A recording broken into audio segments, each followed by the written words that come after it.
Matthieu, chapitre 15. Alors des pharisiens et des spécialistes de la loi vinrent de Jérusalem trouver Jésus et dirent: Pourquoi tes disciples transgressent-ils la tradition des anciens? En effet, ils ne se lavent pas les mains quand ils prennent leur repas. Il leur répondit: Et vous?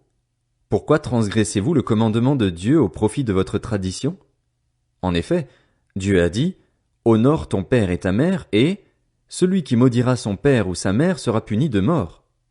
Mais d'après vous, celui qui dira à son père ou à sa mère: Ce dont j'aurais pu t'assister est une offrande à Dieu, n'est pas tenu d'honorer son père ou sa mère. Vous annulez ainsi la parole de Dieu au profit de votre tradition. Hypocrite!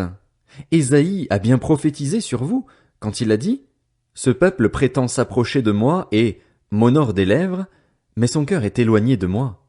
C'est faussement qu'il m'honore en donnant des enseignements qui sont des commandements humains.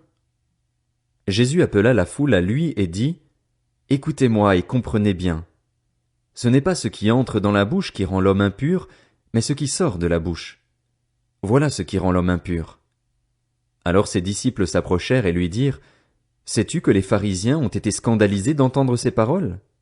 Il répondit: Toute plante que n'a pas plantée mon Père céleste sera déracinée. Laissez-les. Ce sont des aveugles qui conduisent des aveugles. Si un aveugle conduit un aveugle, ils tomberont tous les deux dans un fossé. Pierre prit la parole et lui dit: Explique-nous cette parabole. Jésus dit: Vous aussi, vous êtes encore sans intelligence? Ne comprenez-vous pas encore que tout ce qui entre dans la bouche va dans le ventre, puis est évacué dans les toilettes? Mais ce qui sort de la bouche vient du cœur, et c'est ce qui rend l'homme impur. En effet, c'est du cœur que viennent les mauvaises pensées, les meurtres, les adultères, l'immoralité sexuelle, les vols, les faux témoignages, les calomnies. Voilà ce qui rend l'homme impur. Mais manger sans s'être lavé les mains, cela ne rend pas l'homme impur. Et Jésus partit de là et se retira dans le territoire de Tyr et de Sidon.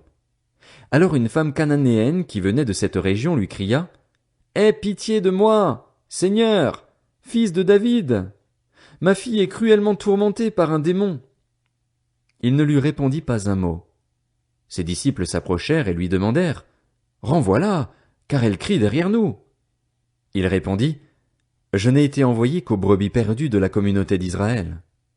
Mais elle vint se prosterner devant lui et dit: Seigneur, secours-moi. Il répondit: Il n'est pas bien de prendre le pain des enfants et de le jeter aux petits chiens. Oui, Seigneur, dit-elle, mais les petits chiens mangent les miettes qui tombent de la table de leur maître. Alors Jésus lui dit: Femme, ta foi est grande, sois traitée conformément à ton désir. À partir de ce moment, sa fille fut guérie. Jésus quitta cet endroit et vint sur les bords du lac de Galilée. Il monta sur la montagne et s'y assit.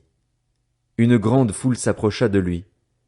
Il y avait parmi eux des boiteux, des aveugles, des muets, des estropiés et beaucoup d'autres malades. On les amena aux pieds de Jésus et il les guérit, de sorte que la foule était émerveillée de voir les muets parler, les estropiés être guéris, les boiteux marcher, les aveugles voir, et elle célébrait la gloire du Dieu d'Israël. Jésus appela ses disciples et leur dit: Je suis rempli de compassion pour cette foule, car voilà 3 jours qu'ils sont près de moi et ils n'ont rien à manger. Je ne veux pas les renvoyer à jeun, de peur que les forces ne leur manquent en chemin. Les disciples lui dirent: Comment nous procurer dans cet endroit désert assez de pain pour rassasier une si grande foule? Jésus leur demanda: Combien avez-vous de pain? 7, répondirent-ils, et quelques petits poissons.